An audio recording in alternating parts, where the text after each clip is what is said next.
Fear and Loathing in Las Vegas by Dr. Hunter S. Thompson. As read by Josh Bate. Chapter 1. We were somewhere around Barstow, on the edge of the desert, when the drugs began to take hold. I remember saying something like, "I feel a bit lightheaded. Maybe you should drive." And suddenly there was a terrible roar all around us, and the sky was full of what looked like huge bats, all swooping and screeching and diving around the car, which was going about 100 miles an hour, with the top down to Las Vegas.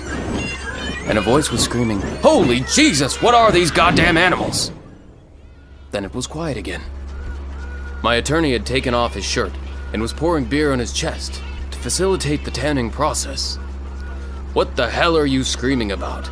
he muttered, staring up at the sun with his eyes closed and covered with wraparound Spanish sunglasses. "Never mind," I said. "It's your turn to drive." I hit the brakes and aimed the great red shark toward the shoulder of the highway. No point in mentioning those bats, I thought. The poor bastard will see them soon enough. It was almost noon, and we had more than 100 miles to go. They would be tough miles. Very soon I knew we would both be completely twisted. But there was no going back, and no time to rest. We would have to ride it out. A fashionable sporting magazine in New York had given me $300 in cash, most of which had already been spent on extremely dangerous drugs. The trunk of the car looked like a mobile police narcotics lab.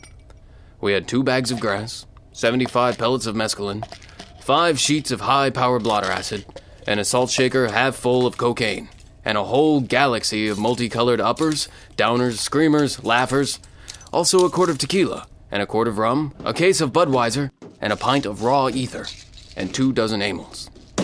All this had been rounded up the night before, in a frenzy of high-speed driving all over Los Angeles County. From Topanga to Watts, we picked up everything we could get our hands on. Not that we needed all this for the trip, but once you get locked into a serious drug collection, the tendency is to push it as far as you can. The only thing that really worried me was the ether. There is nothing in the world more helpless and irresponsible and depraved than a man in the depths of an ether binge. And I knew we'd get into that rotten stuff pretty soon. Probably at the next gas station. We had sampled almost everything else, and now, yes, it was time for a long snort of ether. And then do the next 100 miles in a horrible, slobbering sort of spastic stupor. "Man, this is the way to travel," said my attorney. He leaned over to turn up the volume on the radio, humming along with the rhythm section, kind of moaning the words. "1 toke over the line, sweet Jesus, 1 toke over the line." 1 toke? You poor fool. Wait till you see those goddamn bats.